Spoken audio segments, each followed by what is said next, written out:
آج کل جوان لڑکوں اور لڑکیوں میں یہ وبا عام ہوتی جا رہی ہے کہ منگنی کے بعد ایک دوسرے کے ساتھ گپ شپ لگاتے ہیں، ایک دوسرے سے ملتے جلتے ہیں۔ یاد رکھیں، منگنی نکاح نہیں ہے بلکہ یہ نکاح کا وعدہ ہے۔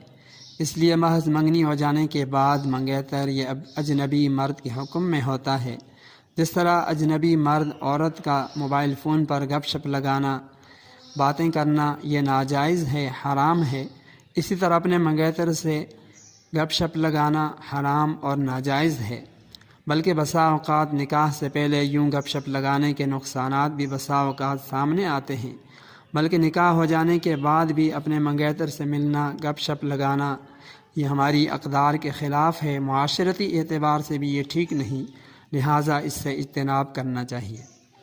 تمام دیکھنے اور سننے والوں سے گزارش کہ ویڈیو کو ضرور لائک کریں، شیئر کریں۔